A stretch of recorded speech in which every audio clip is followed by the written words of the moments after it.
मैं शुक्रगुजार हूं कि आप लोग यहां पर आए, इतनी रात गए, आप यहां पर ठहरे रहे। और मैं आपसे वादा कर रहा हूं कि इंशाअल्लाह ताला मैं पहली मर्तबा यहां पर आया हूं। अल्लाह ने चाहा तो बार बार मैं आपके दरमियान में आता रहूंगा।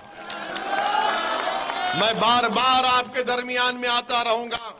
अल्लाह सुब्हानहू ताला जब तक मुझे सेहत और हयात देगा, मेरी जिंदगी का मकसद एक ही है कि भारत अगर ताकतवर बनना है, भारत अगर सुपर पावर बनना है, तो भारत के वंचित समाज को, अल्पसंख्यक समाज को उनका हक मिलना चाहिए। कोई भी देश मुसलमानों को दबाकर, मुसलमानों का हक नहीं देकर कोई देश सुपर पावर नहीं बन सकता। अगर भारत को सुपर पावर बनना है, जो मेरा भी ख्वाब है, तो भारत की कुर्सियों पर बैठने वाले लोगों से हम कह रहे हैं कि तुमको अल्पसंख्यक समाज से, दलितों से इंसाफ करना पड़ेगा। याद रखो मेरे भाई, इस बात को याद रखो। मैं ये बात कहकर अपनी तकरीर को खत्म कर दूंगा कि जब बाबा साहिब अंबेडकर से पूछा गया कि क्या पार्लियामेंट में रिजर्व सीट से दलित जीतकर संसद में नहीं जाता, तो बाबा साहिब ने कहा कि हां, वो जीत कर जरूर जाते हैं। मगर बाबा साहिब ने मीडिया के लोगों को जवाब दिया कि तुम जानते हो कि वो दलित जब जीत कर जाता है पार्लियामेंट में, वो अपना मुंह कब खोलता है। तो मीडिया के लोग अंबेडकर को देखकर ताज्जुब से देख रहे थे कि बाबा साहिब क्या कह रहे हैं। तो बाबा साहिब ने कहा कि हां, जीत कर तो जरूर जाती हैं, मगर अपना मुंह उस वक्त खोलते जब उनको अंगड़ाई लेना है।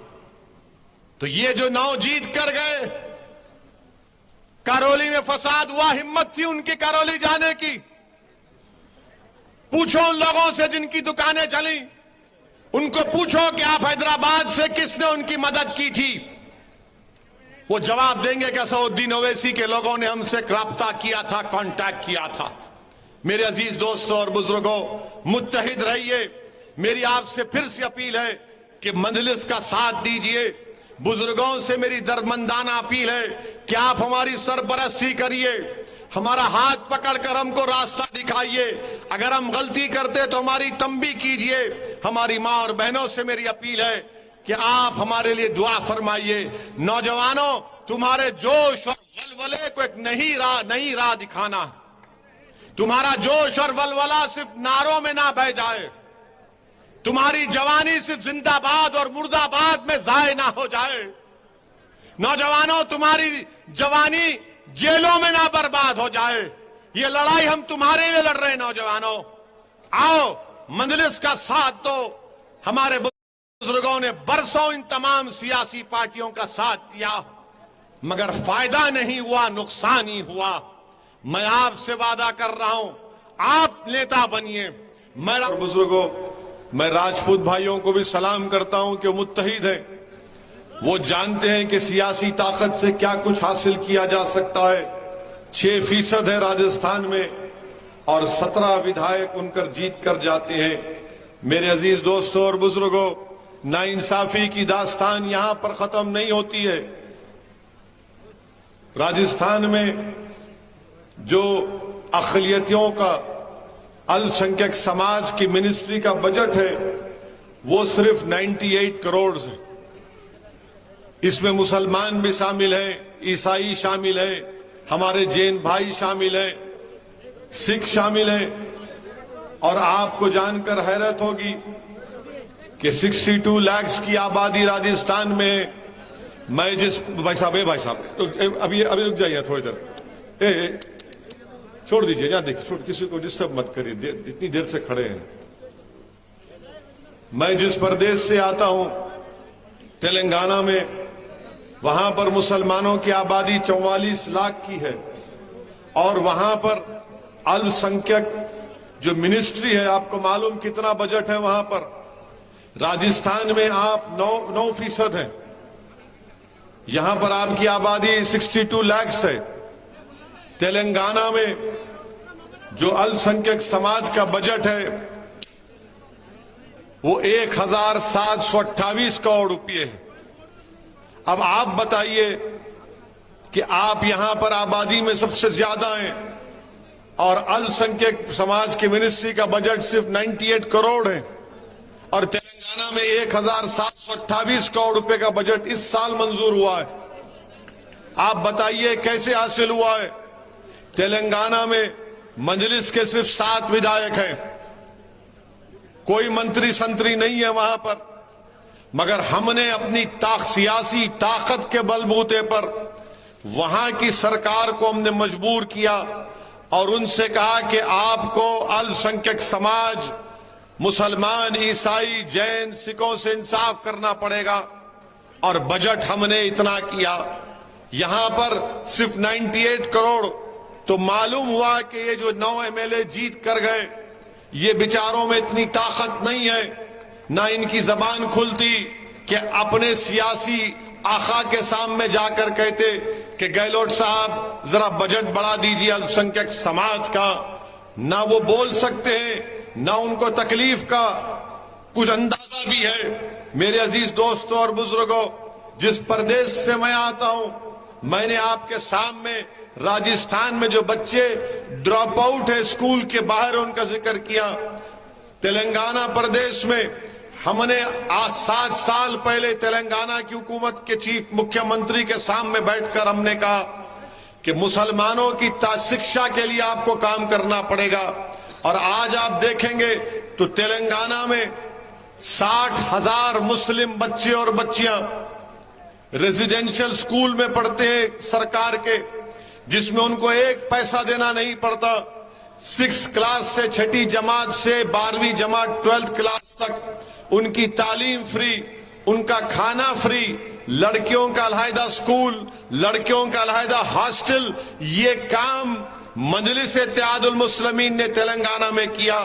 क्या ये काम राजस्थान में नहीं हो सकता? बराबर होगा इंशाअल्लाह ताला, अगर आप मुत्तहिद रहेंगे। मेरे अजीज दोस्तों और बुजुर्गों, मुसलमान समाज का सबसे बड़ा मसला तालीम का है। अगर हमारे बच्चे और बच्चियां तालीम हासिल कर लेंगे तो दुनिया की कोई ताकत उनको रोक नहीं सकेगी। और मुसलमान के ताल्लुक से मीडिया में बैठकर ये लोग जो मुसलमानों से नफरत करते हैं, बड़ी बड़ी बातें करते हैं कि मुसलमान पढ़ता नहीं है।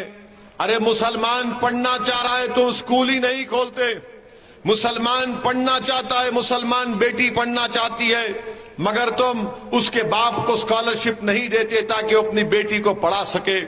मेरे अजीज दोस्तों और बुजुर्गों, याद रखिए ये तमाम चीजों का ताल्लुक सियासी ताकत से है।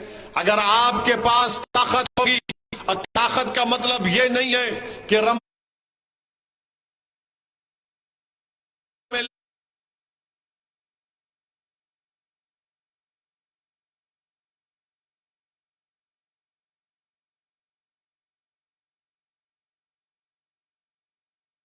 की दावत में कोई मंत्री आ जाए।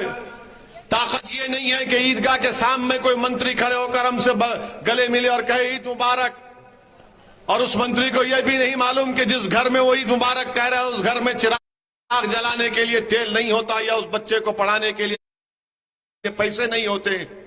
ये ताकत नहीं है। ये ताकत नहीं है कि एक मुशायरा करें, बड़े बड़े शोरा को बुलाएं और एक मंत्री को या मुकामी विधायक को बुलाकर बिठाएं और वो बड़ा खुश होकर बोले कि आपने बड़ा अच्छा मुशायरा कर दिया। ये ताकत नहीं है कि कव्वाली का प्रोग्राम हो जाए और आप कव्वाली में किसी को बुला लें। ताकत यह है कि तुम्हारे वोट से तुम्हारा नेता जब विधानसभा जीत कर जाएगा तो तुम्हारे बच्चों की तालीम की बात करेगा। ताकत यह है कि अगर किसी बच्चों को गिरफ्तार किया जाएगा पुलिस की तरफ से तो उनको वो रिहा करवाएगा, या अगर जेल को भिजाया जाएगा तो जेल में जाकर बच्चों को मिलेगा और कोर्ट से उनकी बेल करवाएगा। ये ताकत होती है। हैदराबाद में आज से चंद दिन पहले एक बीजेपी का विधायक ने रसूलुल्लाह सल्लल्लाहु अलैहि वसल्लम के शान में अनाप शनाप बकने की कोशिश की। बच्चों ने एहतजाज किया। 90 नौजवान बच्चों को गिरफ्तार किया गया था। आप फोन कर उनसे पूछिए, 1.5 घंटे के अंदर उन तमाम बच्चों को मैंने अपने घरों को उनको हमने छुड़ाकर घरों को भिजाया वापस। एक घर में पुलिस दरवाजे तोड़कर घुसती है। हमने वहां के एसीपी डीसीपी को कहा कि गलत हुआ है, इन बच्चों को छोड़ो। सुबह 2 बजे हमने उन बच्चों को छुड़वाया और मीडिया के सामने मैंने कहा, ये मीडिया मुझे मालूम कि मेरे को गाली देगा, मैंने कहा उन मीडिया के सामने तुम फोन से मुझसे बात करना। मैंने उन बच्चों से बात की। ये आपकी ताकत होती है। आपकी ताकत यह होनी चाहिए कि आपके जहां पर दलितों के, अल्पसंख्यक समाज, मुसलमानों के या कमजोर समाज की आबादी है, वहां पर डेवलपमेंट का काम हो। ताकत यह है कि मैं भी एक हैदराबाद का सांसद हूं। मेरे एक विधानसभा में 7 विधानसभा पर हैदराबाद की पार्लियामेंट की सीट बनती है। एक विधानसभा में मैंने 6 महीने पहले 290 करोड़ की ड्रेनेज लाइन का काम शुरू करवाया हूं, सिर्फ एक विधानसभा में। नहीं तालियां मारने के लिए नहीं कह रहा हूं, आपको सोचने के लिए, आपको पैगाम दे रहा हूं कि ताकत इसको बोलते हैं। ताकत ये नहीं है कि कोई दौलतमंद है तो ताकत उसके पास नहीं है। ताकत यह है कि एक समाज के पास ताकत आनी चाहिए। और उस समाज के पास ताकत कब आएगी? जब आपके पास एक सियासी शऊर बेदार होगा। जिस तरह हमारे जाट भाइयों ने, हमारे गुज्जर भाइयों ने, राजपूत भाइयों ने एक ताकत का मजा चख लिया, आज उस समाज को कोई उंगली उठाकर कुछ